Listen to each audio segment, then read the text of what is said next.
வங்கக்கடலில் வரும் 6ஆம் தேதியன்று குறைந்த காற்றழுத்த தாழ்வு பகுதி உருவாக வாய்ப்பிருப்பதாக வானிலை ஆய்வு மையம் தெரிவித்துள்ளது.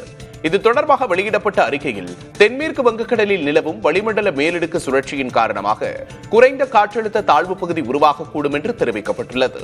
இது புயலாக வலுப்பெற வாய்ப்பில்லை என்றாலும் இந்த புதிய காற்றழுத்த தாழ்வு பகுதியால் காவிரிப்படுகை மாவட்டங்கள் மற்றும் தென் மாவட்டங்களில் அடுத்த வாரத்தில் மழை பெய்ய வாய்ப்பிருப்பதாக வானிலை ஆய்வு மையம் தெரிவித்துள்ளது.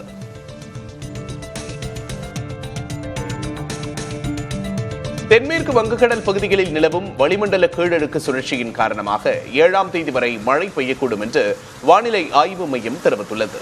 இதன் காரணமாக தென் தமிழகம் மற்றும் வட தமிழகத்தின் ஓரிரு இடங்களிலும் புதுச்சேரி மற்றும் காரைக்கால் பகுதிகளிலும் இடி மின்னலோடு கூடிய மிதமான மழை பெய்யக்கூடும் என்று வானிலை ஆய்வு மையம் தெரிவித்துள்ளது.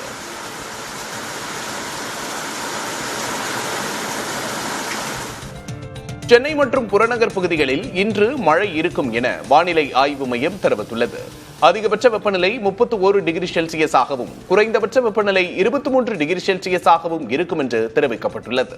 இதேபோல அதிகாலை வேளையில் பனிமூட்டம் இருக்கும் என்று தெரிவித்துள்ள வானிலை ஆய்வு மையம் குறைந்தபட்ச வெப்பநிலை 23 டிகிரி செல்சியஸை ஒட்டியும் இருக்கக்கூடும் என்று கூறியுள்ளது.